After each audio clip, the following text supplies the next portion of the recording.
Rashad, why you Anyways. didn't hit me up? What's up, Rashad? Hey, Rashad. What's up, Rashad? Thank you, Rashad. Brother, I love you, brother. What's up, Rashad? What it do, boy? Hey, Rashad. It's been a larger margin of defeat.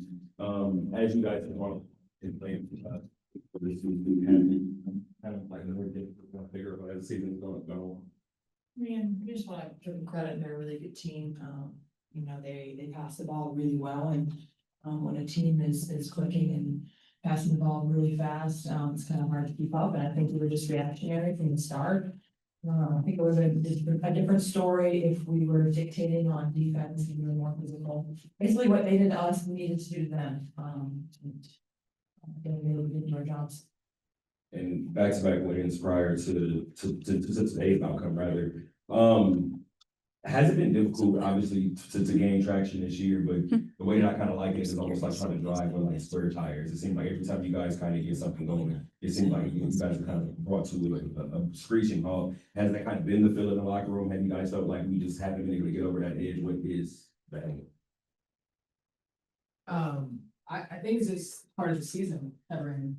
The run of the league, it kind of feels like that's just a different season. And I don't know, it's just, like CBA coming up and just the shift of women's sport in general. But I think that's just totality of where we are. Obviously we want to get a rhythm. We're trying, it's not route, we're just trying to, be stuck in the mud. The thing I always keep saying is that this locker room is so close. The confidence level for each player, day in and day out is there. And that's the beautiful part of it, that there's no drama. You can have a season like this and it can be terrible teammates, and that's not the case here. So if you have that, you always have that sense of hope and encouragement because a lot of them are strong enough. And then the last one is just for you individually, Jewell. Obviously, Becky kind of been open about your request to move to the bench.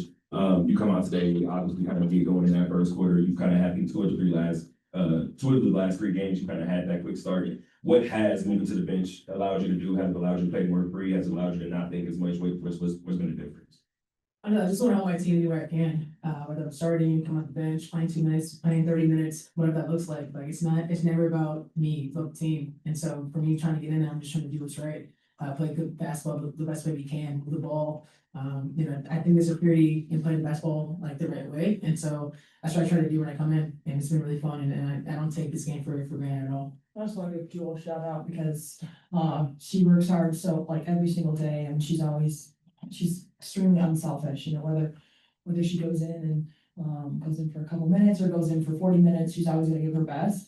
She doesn't care what's on the back of her jersey, she cares what's on the front. And at the end of the day, she's been going to work, and there's stuff behind the scenes that you guys don't see that she's there. She's at like 6 a.m. getting shots up before practice. She's such a hard worker, and I'm just really thankful that she's our teammate. Kelly.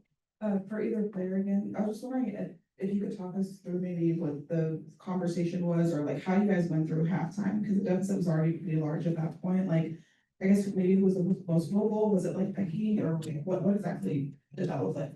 Yeah, I think it was, everybody was just kind of putting in their thoughts, trying to figure out what we can do better. Honestly, it was just like, forget the score. We just have to focus on what's happening right now and possession by possession.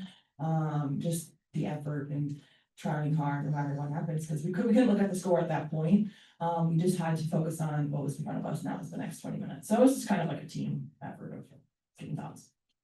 And then the last one for me, I feel like I've heard players on this team talk about like feeling embarrassed almost after losses like this one. How do you kind of channel an emotion like that into a game that you guys have to play again tomorrow? I mean, I would love to tell you this is the first time I've ever lost like that, but you lose a lot when you play a lot of games, and you win a lot too. So the feeling on both sides, and like you said, we're really blessed to have another game tomorrow. I think that's the testament to just our team and where we're at. How do we bounce back? How do we focus? And like I said, it's obviously not a great feeling to be to lose like this in this kind of way, but you can't change it, right? So all you have to do is go back to the drawing board and proceed tomorrow. Last couple. For either one of you, a 50+ point loss, it hurts. But how do you take this and go forward? You got to play again tomorrow, as we're saying, but this isn't a normal loss. I mean, this is a really bad loss, and I know this has to affect you. How do you take this going forward and pick it up and go tomorrow? Oh, we just have to throw it in the trash, to be honest. Like, we don't have time in this entire league. you see people losing to people they shouldn't be all the time. It's not like this is an anomaly right now. It's all across the league, and every single team is struggling with it. And so you just have to throw it in the trash and have a short-term memory, because we literally play in like less than 24 hours. All right, thank you, players. Rashad, why you didn't hit me up? Hey, Rashad. What's up, Rashad? Thank you, Rashad. Brother, I love you, brother. Front, lit, What's up, in it, Rashad? yeah. What it do, boy? Hey, Rashad.